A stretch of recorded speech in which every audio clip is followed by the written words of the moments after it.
Gujarat Titans আর পাঞ্জাব কিংসের ম্যাচের পর পাঞ্জাব কিংস এই ম্যাচটা হেরে যায় গুজরাট টাইটান্সের কাছে, কিন্তু তারা পয়েন্টস টেবিলে এখনও শীর্ষে রয়েছে।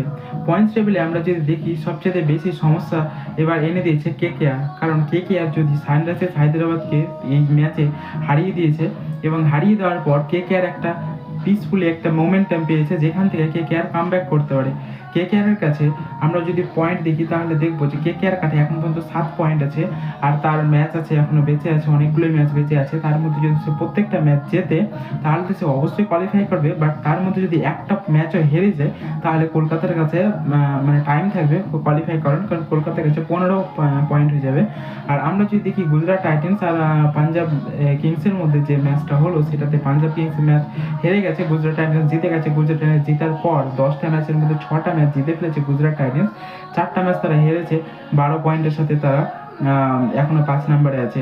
আমরা যদি দেখি যে টেবিল টপ এখনো রয়েছে পাঞ্জাব কিংস, কারণ পাঞ্জাব কিংস 9টা ম্যাচের মধ্যে 6টা জিতেছে, আর একটা নেট রান রেট হয়েছিল কলকাতার সাথে, যে তার কারণে তার পয়েন্ট রয়েছে 13। আর আরসিবি আছে 2 নম্বর পয়েন্ট টেবিলে, 9টা ম্যাচের মধ্যে 6টা ম্যাচ জিতে ফেলেছে।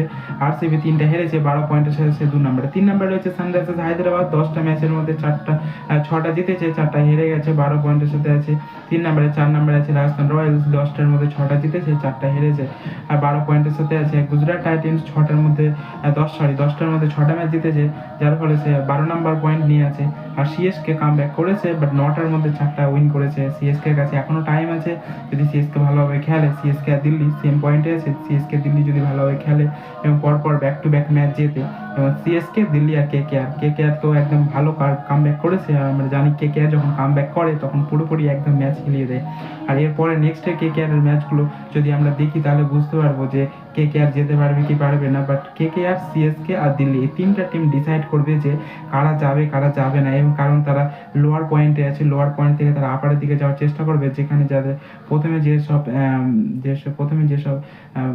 যেসব টিম তাদের হাই পয়েন্ট নিয়ে আছে তাদের নিয়ে খাতরা, কারণ এগুলো টিম যদি জিততে লাগে তাহলে পয়েন্টগুলো তাদের ইকুয়াল হয়ে যাবে এই কারণেই। তো বন্ধুরা, তোমাদের কি মনে হয় যে কেকেআর কি প্লে অফসে যেতে পারবে? কমেন্টে অবশ্যই জানাবে। এরকম ভিডিও পেতে আমাদের চ্যানেলটিকে সাবস্ক্রাইব করে রাখো।